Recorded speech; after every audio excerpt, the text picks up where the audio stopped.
Hello everybody, my name's Tank Runner, and welcome to another episode of Drawing Roulettes and World Building, where we randomly combine prompts that you guys send to me, I draw them, and then we try and build a setting or a world that all these concepts can exist in.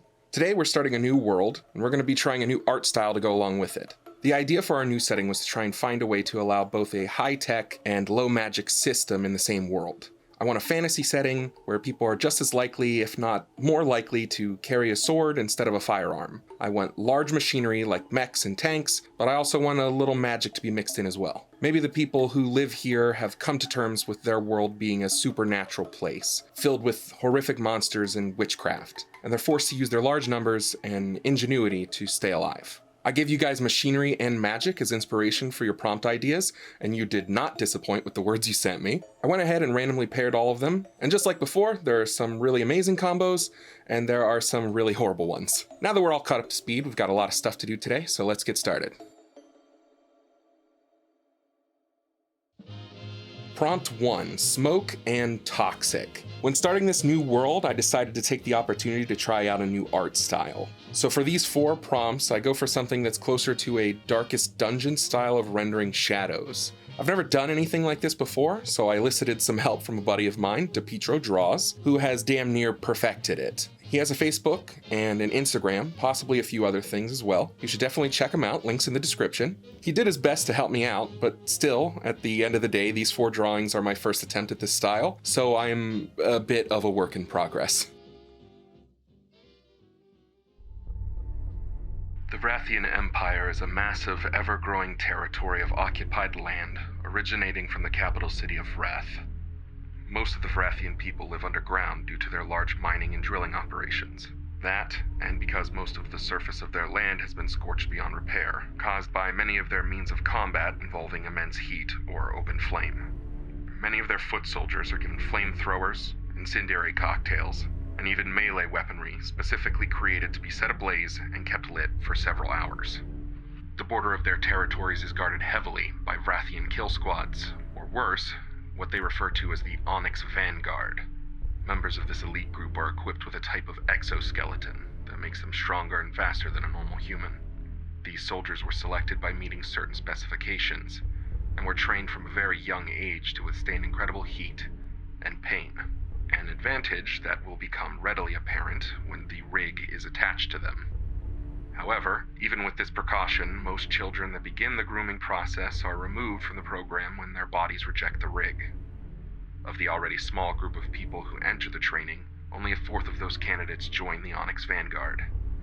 Depending on how far they went, those who fail are given higher status than a standard foot soldier, and are promoted to pilot of a widow, commander of a battalion, or captain of their own fleet.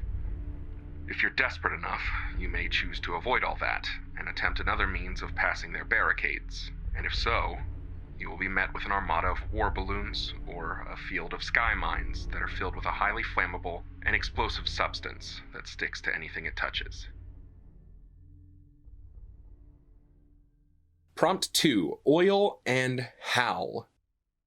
I'm not sure what to say about this prompt. It's a bit simpler compared to some of the other drawings I've done for the channel, because I just wanted to do a standard character study that fit the setting but still used the Darkest Dungeon style of shading.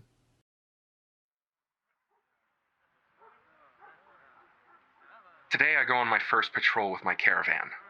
I'm nervous but excited. I think Cooper's ready to get to work too. I know it seems strange, but me and that damn dog have gotten a pretty good understanding of each other in the last few weeks. I was cautious at the beginning.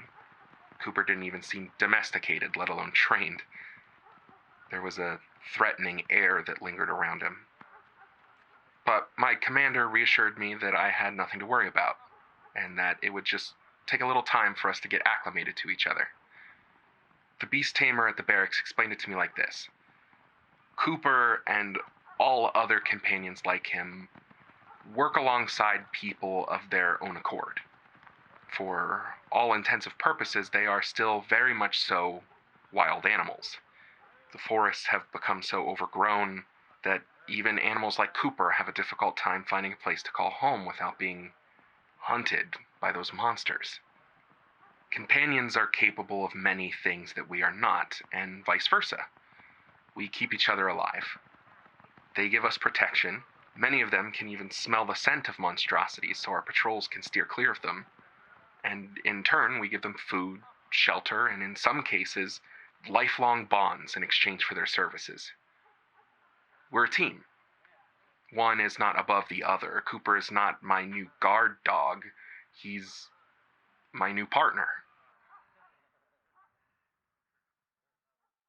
Hunter and swords. I feel like I have to explain how these ones fit the machinery and magic setting. The fan who submitted Hunter was referring to a Witcher-type character. Someone who uses their combat and survival skills, and in some cases supernatural means, to hunt and kill monsters. And I think the person who sent in swords probably thought of them from the perspective of a magician's tools. So I allowed it, mostly because pretty much anything can be made cooler by adding swords to it.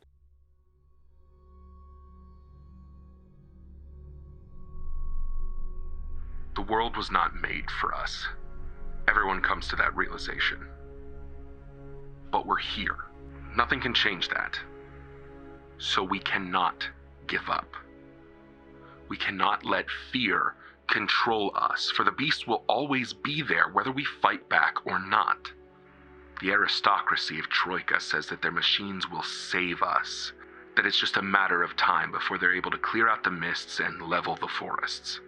They're enthusiastic of the idea of ending the gridlock and being able to build and expand for the first time in centuries. They're preoccupied with the coin. But they aren't paying attention to their numbers, and they sure as hell have never left the city walls.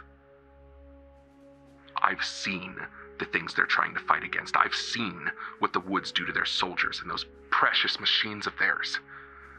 They wish they could make our services obsolete, but those hypocrites hire us more than anyone.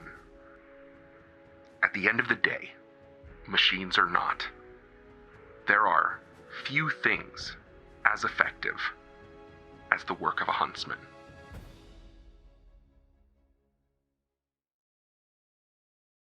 Incantation and massive. So in the other prompts, I used harsh shadow with just a hint of a light source, but in this instance, I wanted to cause harsh shadows by using a strong light source. That and all the other work that I did in the foreground ended up making this take a bit more time than expected, but I think by the end I got the drawing into a good place.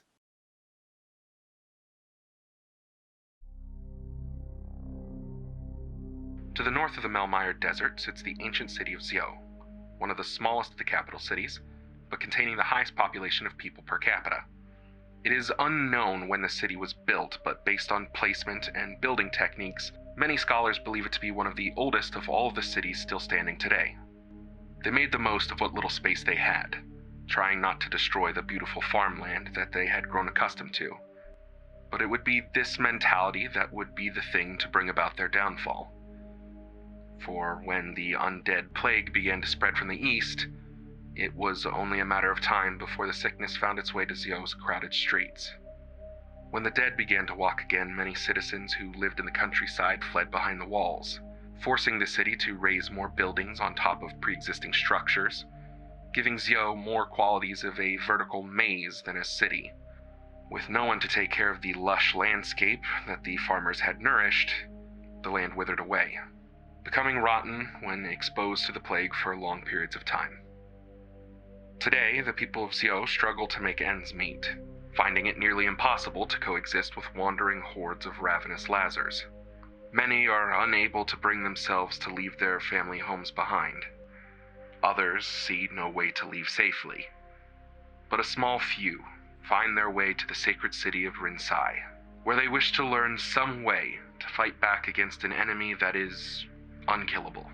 Rinsai is home to many monasteries that study the art of Sai Shi, a noble warrior class that was created by a sect of monks a decade or so after the plague began to spread, in an attempt to specialize a group of people in the ways of combating unholy beings or entities. Once becoming a Sai Shi, the warrior is seen as a heroic figure that wanders the land, righting wrongs and destroying evil. Many common folk who are familiar with this legend will do whatever they can to help a Sai Shi that passes through their village. My brothers and I have fought back waves of undead, reclaiming much of the land we thought lost. However, the other Saishi who have passed beyond the Great Plains have not reported back. I believe there's something out there. Something that the monks did not prepare us for. So how do you guys think I did with this setting so far? I know I've just barely scraped the surface of the lore on this one, so we'll definitely be revisiting this one in the near future. Also, it was fun trying the new style, and I'll do more of this as I go to try and get a bit more practice, but for the most part, I'll probably stick to my metaphorical day job for a while. Next video, I plan to just stick to my own style. If you have some ideas for settings we could do in the future, or maybe you already have a whole list of prompts you'd like to see me do, go ahead and leave them in a comment below. If you want to take a crack at drawing any of the prompts I did, or any of the ones I skipped over, please send them to me over on my Twitter. I'd love to see what you guys make. But until then, thanks for watching, and I'll see you on the next one.